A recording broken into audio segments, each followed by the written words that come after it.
You've spoken before about how a guy like Elias, you knew necessarily wouldn't really fit into what NXT provides, but you knew he would thrive on the main roster. And we've seen people like Braun Strowman and Mandy Rose go straight to the main roster without any real NXT run. Is there anybody else that you have seen that for and maybe surprised you that they connected on the NXT roster so well? Or anybody in the PC that you see that could make that jump without NXT? Yeah, man, I think there's a few talent. It's an interesting it's an interesting mix when you're looking at it from the outside. It's tough to separate. You see the PC, you see NXT, you feel like it's the same kind of thing, and I hear people talk about that all the time about talent that come in from someplace else with experience of having done it for a long time, and they go like, yeah, they came in, they just got plugged in, and then they just moved up, and quite honestly, they were ready to move up before they weren't. And that's the truth, and people don't necessarily understand. You see NXT every week or what the product is. That is a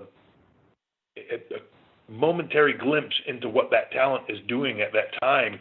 All the other components that go into being successful at the main roster level are being taught on a day-to-day basis at the PC, and that learning curve is huge for everybody across the board.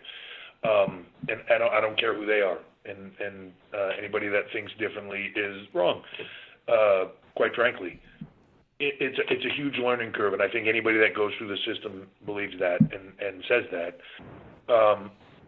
There are always talent, and the evaluation becomes not confusing the skill level and what they're doing with the fit of the brand, and what the brand does. The brand of NXT is a certain brand. 205 Live, it's a certain brand. It has a different feel and vibe. Raw has a different feel and vibe a little bit from SmackDown. Where do those talents fit in the best? To me, is a large part of that equation. So there are always talent in the PC, whether they're talent that are coming from ground zero, having stepped into the ring for the first time at the PC, to talent the other way, that have been in it for a long time. The personality, the level of entertainment. Elias is, and I, when I bring up the Elias thing, I'm always concerned after I say it that people take it the wrong way, that it had nothing to do with his skill level or because he's talented on all levels. It just what he does and the way he portrays the character, the general entertainment of what he is and does, and the way he puts it out there. It's just more suitable to that main roster feel and vibe, and it was just keeping him in the system long enough for him to get the experience and the exposure, to learn the cameras, to learn all the other things that we do, and to become as polished as possible, so that he could make the jump when he was ready. And when he was ready, we put him there. If I would have put him there a year before, he wouldn't have made it. He wouldn't have been ready. And then it's hard to explain to people the level of spotlight that hits you when you hit Raw and SmackDown, and how quickly that is. The success rate is determined. And a lot of that, yes, you can say creatively the way things are done or whatever is done creatively, a lot of that comes also down to the talent. The level of talent and what they do can make bad creative awesome. It really can. A lot of it comes down to them and just what they're doing. And then, of course, the other thing I say to talent a lot is that the business is a marathon, not a sprint. Everybody looks at, what they're doing in the moment sometimes and says, geez, they're just terribly misusing this, or it's not being done the right way. It's a marathon.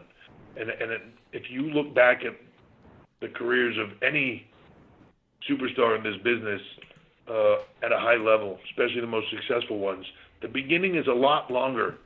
That beginning process where it's not working or it's you're just seeing glimpses of what's to come is a lot longer than you really think it is. In hindsight, it doesn't seem that way. You just see the success, but when you look back, it's a lot longer than you think.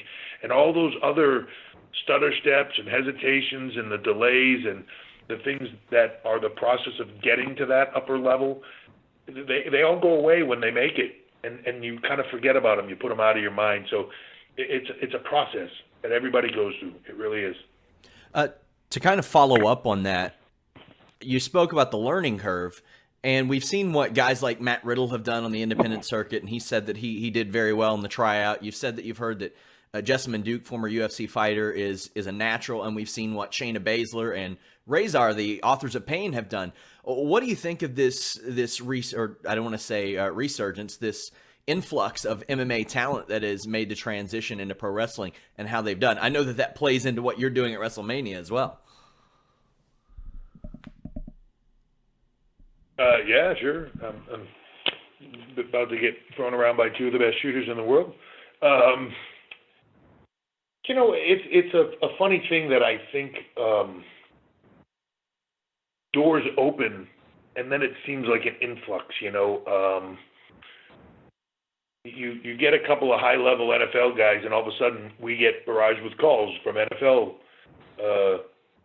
former NFL guys or people, athletes that have tried to make it in the NFL. A lot more of them start calling us to see the opportunity. You put MMA people, Brock Lesnar, you take that level of performer from a combat sport that makes it in our business, they start to see it differently.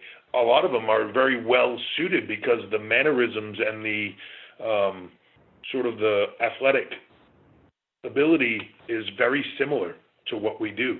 Then it comes down to personality and all the other things that make a well-rounded WWE superstar, because I say this a lot, it's a huge puzzle, right? Becoming great is a huge puzzle. The more pieces of the puzzle you have, the better. You don't have to have all of them. Not everybody's a great in-ring performer. Not everybody's great on the microphone. Not everybody's great with a character, whatever. But the more pieces you have, the more successful you can be. I think you see that influx because you see some success from people at those levels, and you see them starting to boil up and become more and more, and the fit is an easy fit in the physical sense, and then the ones that succeed are the ones that can pick up all the other pieces.